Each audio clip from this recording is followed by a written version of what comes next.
E durante toda... 1, 2, 3 e... Qual é o verdadeiro poder da intercessão? Falamos nos últimos vídeos sobre vários heróis da fé que intercederam e oraram e de fato se colocaram na brecha por pessoas. Mas quem foi o nosso maior intercessor? Jesus. É sobre isso que nós vamos falar no nosso vídeo de hoje, então seja muito bem-vindo ou bem-vinda a mais um vídeo aqui do nosso canal. Hoje fechando a nossa série O Poder da Intercessão, onde estamos falando sobre o poder que tem não apenas na vida do outro, mas na nossa vida, quando nós intercedemos por aqueles que Deus espera que nós intercedamos.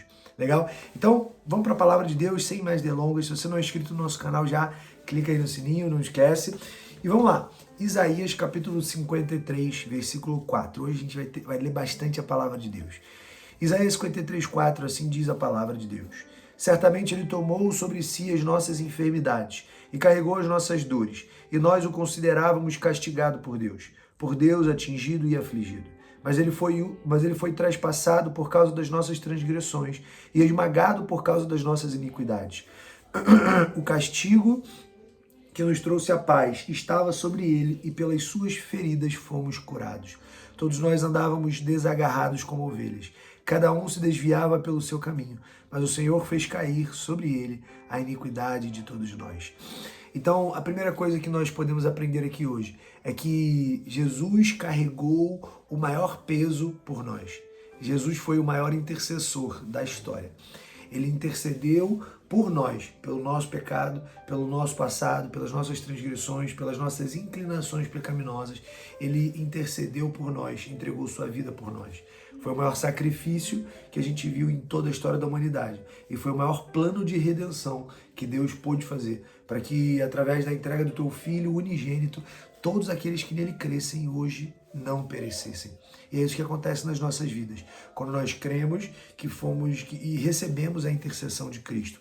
Só que o mais interessante é que essa intercessão, ela não foi apenas quando Cristo foi crucificado e depois ressuscitou, porque hoje ele está vivo. Então hoje ele intercede por mim e por você diariamente com o Pai, assim como o Espírito Santo de Deus. Agora, vamos para mais um texto que mostra uma base bem importante disso, que está em João 17, 20. Assim diz: minha oração não é apenas por eles, isso é Jesus falando com Deus. Rogo também por aqueles que crerão em mim por meio da mensagem deles, para que todos sejam um, Pai, como tu estás em mim e eu em ti. Eu lhes dei a glória que me deste, para que eles sejam um, assim como nós somos um. Eu neles e tu em mim, que eles sejam levados à plena unidade.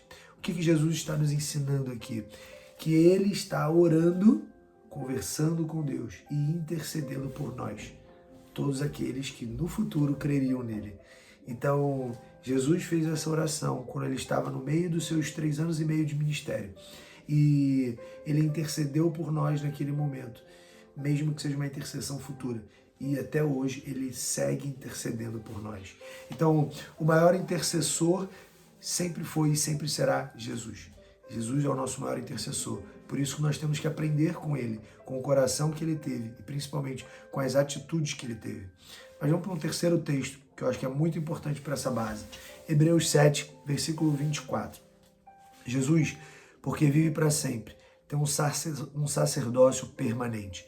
Portanto, pode salvar completamente os que por meio dele se aproximam de Deus, pois vive sempre para interceder por eles. Então o que a gente aprende aqui? Lição número 1. Deus fez um plano perfeito de redenção, onde ele entregou o seu Filho unigênito para a maior intercessão existente da humanidade. 2. Jesus, no meio do seu ministério, orou por nós, por todos aqueles que nele crescem, mesmo que no futuro. Agora, por último, Hebreus deixa claro que Jesus continua intercedendo por nós. Ele inaugurou uma espécie de intercessão eterna.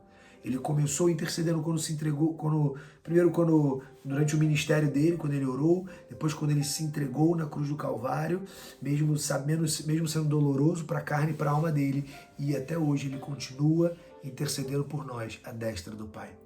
Agora, para a gente finalizar, Romanos 8:33. Quem fará alguma acusação contra os escolhidos de Deus? É Deus quem os justifica. Quem os condenará?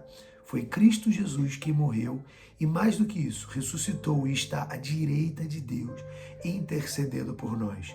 Ou seja, a nossa segurança está em Cristo. Toda a intercessão que nós precisamos está em Cristo.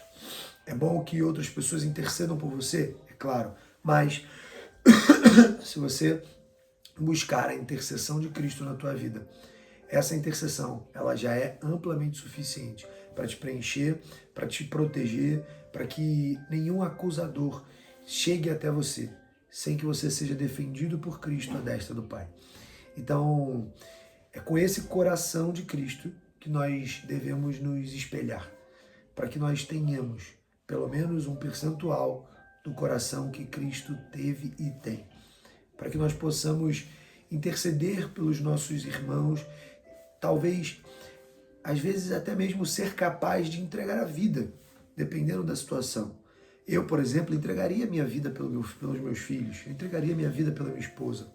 Então, que nós tenhamos esse coração intercessor, porque esse coração intercessor ele não impacta apenas a vida do outro por quem eu estou intercedendo, mas ele impacta principalmente a minha, porque quando eu tenho um coração intercessor, eu estou demonstrando que eu estou mais próximo do coração de Cristo e automaticamente todos os outros reflexos e consequências de ter um coração próximo ao de Cristo começam a acontecer. Você começa a ter os frutos do Espírito, o Espírito Santo começa a te guiar e você começa a ficar cada vez mais maleável, flexível à voz do Espírito Santo de Deus e você começa a entender que os teus caminhos não podem ser tão rígidos quanto você imaginava, que as tuas ideias não podem ser tão duras e que você precisa ouvir a voz de Deus, que você precisa refletir, que você precisa fluir pela liderança do Espírito Santo e sempre clamar pela intercessão de Cristo.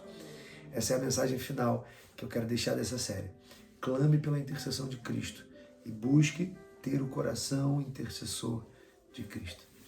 Espero que tenha feito muito sentido esse vídeo e essa série para ti, para que você carregue um coração intercessor como o de Cristo e para que você viva os reflexos do poder da intercessão, não apenas na vida das outras pessoas ao teu redor, mas principalmente na tua.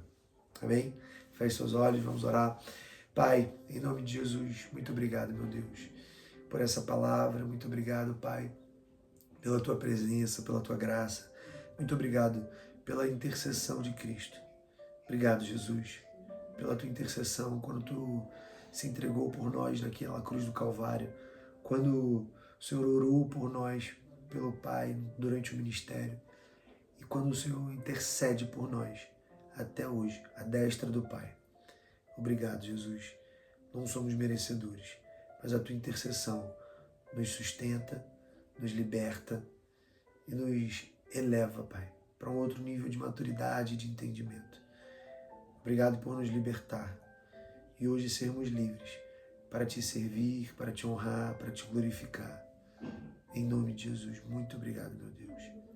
Amém. Bem, amados, até semana que vem.